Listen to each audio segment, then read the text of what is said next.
I am Wanda Msisia with Times News. First, the headlines. Some student teachers frustrated with the government alleged delays in paying their upkeep allowances. Treasury claims it is failing to collect a whopping 172 billion every year from Kabaza operators. Find out why. And in other news, government launches booklet that seeks to incentivize agriculture commercialization and diversification. We have these and other stories. Please stay right there. Some frustrated student teachers at Blantyre Teachers Training are accusing government of alleged delayed payment of their upkeep allowances. These are teachers who are posted in various schools across the country on internship. Isaac Salima reports. The teachers were in January this year posted in various districts where they are conducting teaching practicals and are supposed to get monthly upkeep allowances of 20,000 waja. However, according to President of the teachers who are under Initial Primary Teacher Education EPT 18 program, Chance Manda, most of them are yet to receive anything. She said it is community members who have been supporting them. Like other schools, they are being helped by the community. They feel sorry for them. We have tried to report to the principal, but he is not helping us at all. It affects them. You can just imagine, you can't teach learners the whole day from half 7 to half 2 without eating anything. So it is affecting them, especially when they are teaching learners. Manda further added that some teachers have been abandoning their duties in order to look for money to take care of themselves. Blantyre Teachers Training College Principal Stanley Kwerenge said he is aware of the problem. He said that he has been getting calls from the students on the issue.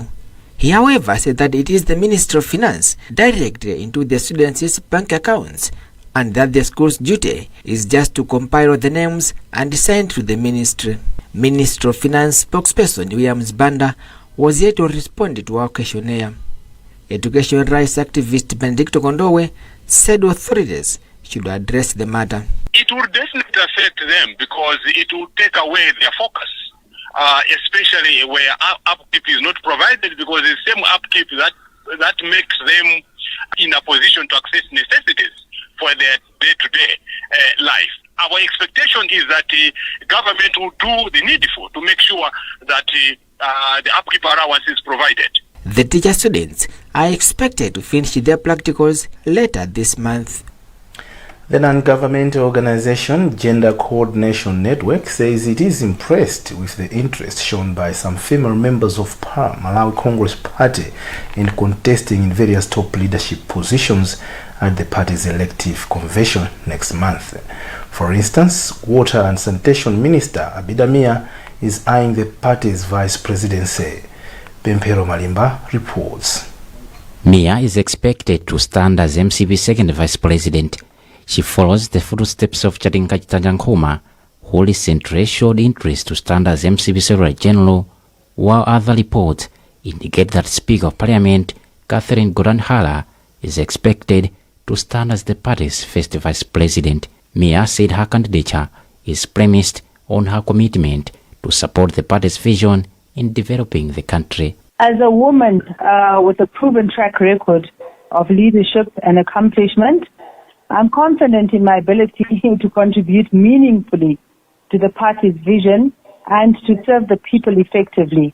Commenting on the development, NGO GCN Malawi Board Chairperson Mag Katwera Banda said they are happy to note that MCP has started responding to their cause. It's interesting to showing that MCP leading, because they're the first ones anyway to hold the convention.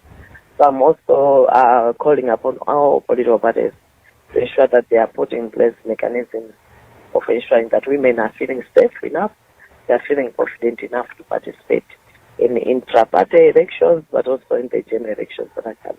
Political and governance analyst George Chaima said addressing bottlenecks associated with the political campaign can help to promote more women in leadership positions. MCP is expected to hold its elective convention from August 8 to 10, 2024. Now, Secretary to Treasury Bechani Cherini claims the government is failing to collect 172 billion kwacha from Kabaza operators who are allegedly threatening politicians with votes. The country has close to 3 million Kabaza operators. Chereni was speaking in Lilongwe during the National Debt Conference organized by Malawi Economic Justice Network with funding from Afrodad. He has since challenged civil society organizations to discuss revenue maximization rather than debts. According to Chereni, Malawi's debt is rising because the country cannot finance the ever-growing budgetary needs. Our reporter, Taonga Sabola, speaks to Chereni. When we devise a design, for example, that is going to help us to collect the taxes, people come in and they politicize every aspect of any new tax. It gets to be politicized. It is this politicizing which we really don't want to like. Like I said, the late former Vice President, Dr. Saulos Chilima, said that voters do not have to threaten politicians with their vote. This is that element which is very important.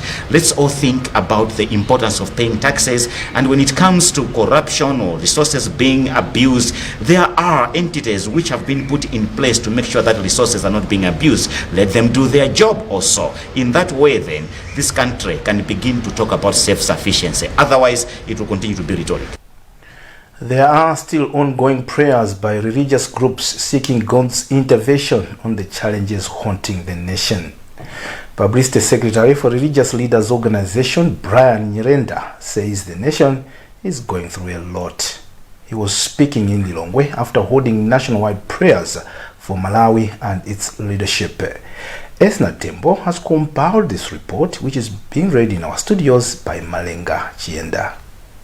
According to Nyirenda, the country has been hit by a number of calamities in recent months, such as drought, accidents, and deaths of important people. He also warned against spreading false and negative information about Malawi.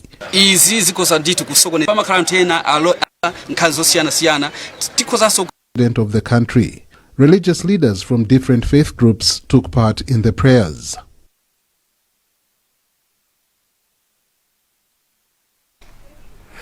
Almost 1,000 farming households from villages under traditional authority Mlumbe in Bzomba have started benefiting from the 3.4 billion kwacha Mlowoka solar-powered irrigation scheme project.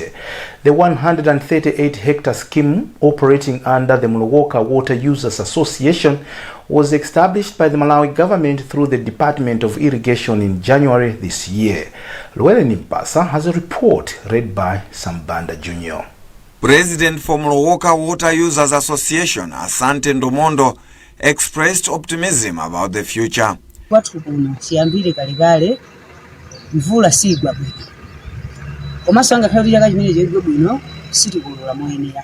She said the ability to produce food 3 times a year not only ensures a stable food supply for the community, but also opens up economic opportunities for other farmers. Chairperson of the Mlowoka Village Development Committee, Christopher Ipani, said farmers are now able to cultivate various crops for food and sell through irrigation.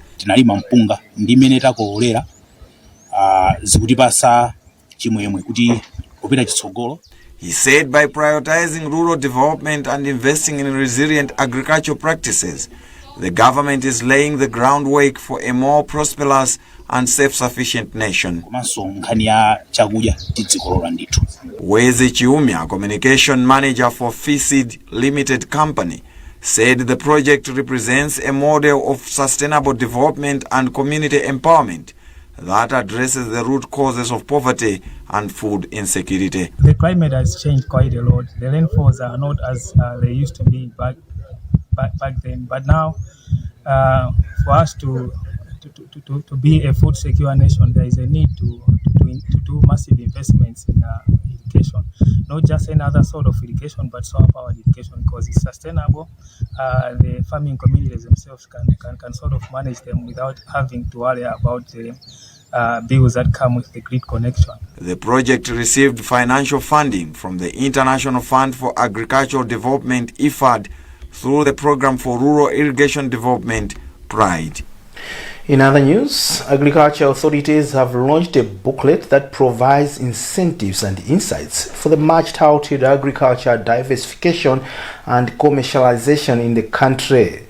Again, the booklet enlightens people on the tax incentives available in the sector. Wezi Gausi has more. The Malawi 2063 and its first 10-year implementation plan identifies agriculture productivity and commercialization as one of the key pillars for transforming the economy to achieve lower middle income status by 2030. Speaking at the launch in Lero on Wednesday, Minister of Agriculture, Sam Kawale, says this booklet serves as a beacon guiding investors through the fertile grounds of government incentives designed to cultivate success and yield abundant returns across various agro-enterprises. He says through the initiatives, farmers will have a provision of tax relief. So since this is a living document, we'll continue to give all of you an opportunity to know where you can access financing. A lot of Malawians, they go into farming or agribusiness without knowing what they can benefit from government programs. So we thought we need to bring everything together after working together with Minister of Finance, Minister of Trade and Agriculture to find out what have we given people but they don't know. Minister of Finance and Economic Affairs, Chief Economist Wazona Legomeka, says the tax incentives were developed by the ministry but they are being implemented by the Malawi Revenue Authority. This booklet, the main idea, the main benefit of which is that people now will know if they want anything agriculture incentives, they can easily get to this booklet and know what is obtainable. Ntendere Cooperatives Chairperson PCJL says the incentives would lessen the financial burden that farmers have. The Minister of Agriculture has since said will translate the booklet into local languages and will need support from all stakeholders to take it to the rural areas. You're watching news at 8 on Malawi's #1 television station, Times. We'll be back after this short break. You have all your MASM information in one place. With the MASM mobile app, all MASM members register on the MASM mobile app. Download the app from Apple Store or Google Play Store. Install and open. Click register to register. Enter your membership number. The default membership number has 9 digits. If you don't succeed, try 11 digits. Choose your name, password, and OTP destination. Remember, when adding your mobile number, 265, not +265. You can also register with your email address easily and keep updated with your MASM account right in the palm of your hand. For more information, email infodesk@masm.mw or visit www.masm.mw.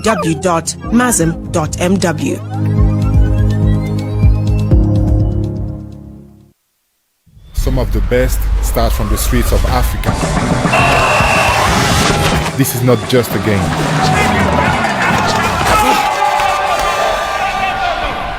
It's a feeling within us. It's expressive. It's a passion. Play for the fun, play for the thrill, play responsibly. Proudly African, bet with the best, Premier Bet. We are back with the latest lineup from Betway. Betway's front three starts strong with cash out and sweat bet. Plus, you can boost your sports bet with Win Boost. And pick up any penny. Pali freebie Friday, Smart Pigs, Build Our Bet, Omwe Atamanga Gataka Fulu. They've also got their back to Odds Boost and Betway Stars. You always get way more with Betway. Kondo, Yamakocha.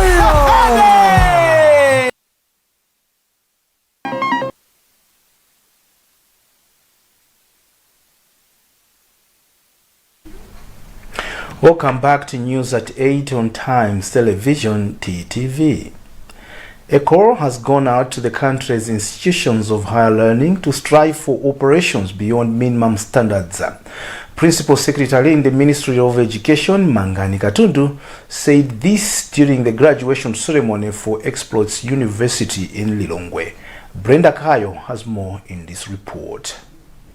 Katundu said the ministry will intensify audits to ensure that universities adhere to credit hiring standards. He further said the institutions should empower students with necessary skills that would prepare them for the future. Katundu further warned universities to avoid graduating students from uncredited programs. We are very happy that a lot of private institutions are coming into the education sector. However, we want to make sure that we want to encourage and insist that they should follow all the regulations and the expectations in terms of what the National Council for Higher Education stipulates for accreditation. In his remarks, Express University President Desmond Bikoko said the university is committed to enhance the quality of education so as to make sure that graduates are well prepared for their next life endeavors. What has happened now, I think it has taken us longer to now invite chair to come in and finalize the process of accreditation. But we are now ready. I think we have done the needful internally. We have engaged stakeholders from various industries. Now we believe we are ready to get the remaining programs are accredited. There are few. I think they are the ones that were inherited from Riverton University. A total of 635 students graduated at the university. SOS Children's Village has underscored the importance of collaboration in raising children into responsible citizens. It describes community members, chiefs and other stakeholders as key to the process. Ngabu, SOS Program Director Michael Nyoni, made the call at Madungu Primary School in Chikwawa at the launch of the campaign dubbed No Child Should Grow Up Alone. Gift Sitima has more in this report read by Richard Chirombo. Human capital development is cited as one of the enablers for Malawi 2063 vision. However, Nyoni says this goal may not be realized if parental guidance and education systems are not supportive. I guess we would like to reach all the communities, all the villages in Tie and Ngabu, and that's why we have involved the CBOs that we are working with and all traditional leaders in Ngabu who are going to carry out the messages to all the communities. We will also continue saying the same or talking about the same with the communities. But if it comes from their fellow community members, maybe it makes more sense than coming from us as they are workers within the communities. Chikwawa District Council Chief Executive Officer Greyston Alindiamao acknowledges that the district has a big number of children who lack parental care. For the children to grow up nicely, they will require families that are stable. Most of the families nowadays are not necessarily stable as such. There are a lot of pressures that come from economy and all that. Because of these particular pressures, children are the victims. Because whenever parents are quarreling, it is the child who suffers. Henry Machemba, who is the national coordinator for NGO Coalition on Child Rights, says climate change is also fueling the challenge. Hence, there is a need for the authorities to render the necessary support to vulnerable populations. When disasters strike, for example, it's floods or maybe dry spells, these effects reduce the capacity of families and parents in terms of caregiving, in terms of the economic capacity to provide for their children and the children that are under their care. So, yes, the theme focuses on us as players, including government, to support and capacitate families that have been affected by the effects of climate change so that their capacities can be recovered as soon as possible and that should be able to provide for their children. The No Child Should Grow Up Alone campaign was launched in May this year by Gender Minister Jean Sendeza. In business news, Nico Holdings Company posted a profit of 59.1 billion kwacha in the year ended December 31st, 2023. Its managing director Vizenge Kumwenda says this represents a 60% increase from the 2022 financial year. Rebecca Chimjeka has more in this report read by Fale Banda. Speaking during a stakeholder engagement held on Tuesday in Lilongwe, Kumwenda says this is a landmark financial achievement for the year 2023. He says the financial results have enabled the company to share substantial dividends with its stakeholders. 2023 was very good. Our profitability grew by 60%, and on the back of that, we're able to increase our dividend to our shareholders by 67%, which is way above inflation. And we also, as a reflection that the performance was good, our share price grew or increased from I think 60 kwacha per share to 150 kwacha per share. Stakeholder engagement in Lilongwe was for Nico Group to outline its future plans and celebrate its achievements with the stakeholders. Meanwhile, the company has announced its preparations to relocate its head office to Lilongwe, with Kumwenda expressing optimism about the future.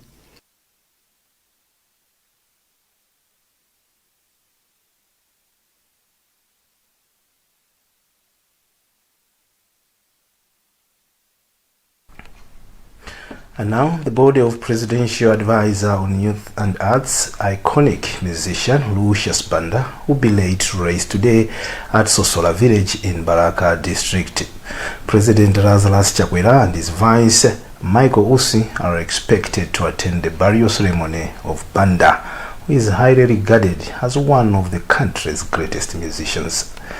Banda died at a hospital in South Africa where he was receiving medical treatment. Times Television and Times Radio will bring you live coverage of the ceremony later in the day. And that's the news for now, but another look at the headlines before we go. Some student teachers frustrated with the government's alleged delays in paying their upkeep allowances. Treasury claims it is failing to collect a whopping 172 billion kwacha every year from Gabaza operators.